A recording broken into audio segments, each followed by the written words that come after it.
Good morning, everyone. I am here to discuss the traditional and proposed process for Mio motorcycle part shops. This is the traditional process for Mio motorcycle part shop. Uh, Mio motorcycle part shop currently uses a fully manual process to run its daily operation. The process begins with a customer inquiry where the potential buyer reaches out or seeking information about products or services. The inquiry could come through various channels, uh, such as phone calls, emails, or in-person visits. The staff then conducts a manual inventory checks to verify if the requested items are available. This step is crucial to prevent uh, order complications and ensure the business only commits to order that can be fulfilled. Once inventory confirmation is complete, the staff provides a price quotation uh, de- detailing the cost of the requested items. The transparency helps customer make informed purchasing decision. If the customer agrees to process, their order is recorded in the system or manually noted, ensuring that it is officially documented for tracking purposes.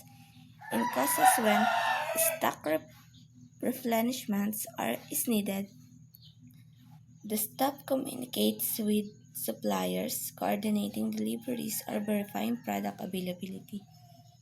Once the supplier chain portion of the workflow, next, the inventory records are updated to reflect the newly arrived customer order. Advanced to sales transaction stage, where they complete their purchase through payment. A receipt is then issued, serving as proof of transactions and assisting in final documentation.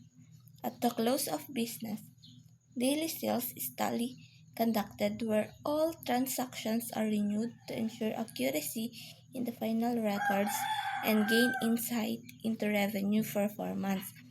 Their workflow maintain a structured approach in business operations, minimizing errors, enhancing customer satisfaction, and ensuring financial accountability. Business can further optimize this process by incorporating automation tools such as inventory management system, software operation, and reduce manual tasks.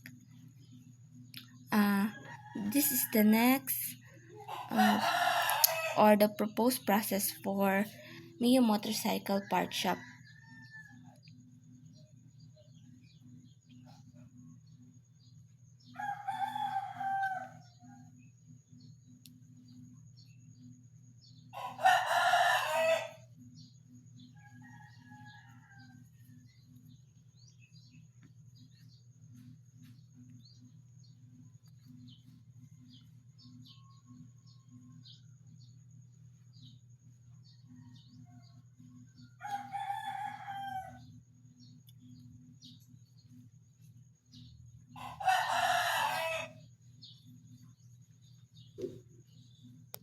Wait. The required analysis for Mio motorcycle part system is a comprehensive and interconnected design that ensures a seamless transition from customer orders to final invoicing.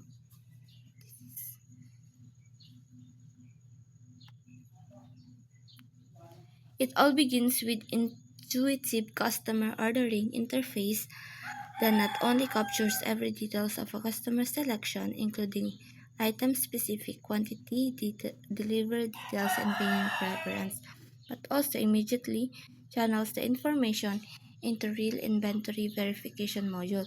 This module check up to this is module verification module.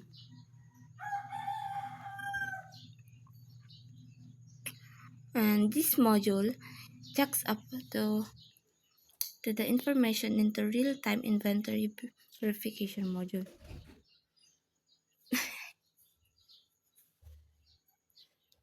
Stock levels through dynamic lookup algorithms, ensuring the products are available and, if necessary, prompting alert when substitute or replenishments are displayed.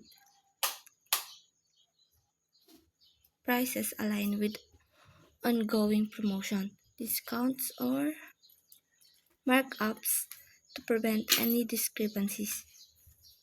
Every customer action is meticulously recorded in a transactional log that captures the exact date, time, and specifics of each transaction, forming an adult trail for later reference and problem resolutions. An integrated notification that keeps both customer and internal teams informed at every step, from order confirmation to the initiation of order fulfillment by the warehouse team, ensuring that there are no miscommunication or delays.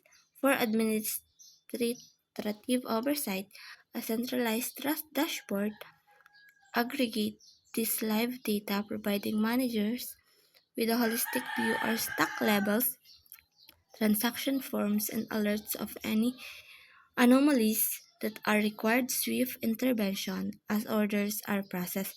The system automatically generates title, receipt, and break invoice that break down each transaction, including the line item details, unit prices, tax, and discounts, thus facilitating the accurate financial tracking. Finally, by consolidating all the process order data, the system produces daily sales reports that serve as a critical tool for financial reconciliation, strategic planning, and optimization in future decisions. This is the overall part of proposed process for Mio motorcycle parts. That's all. Thank you.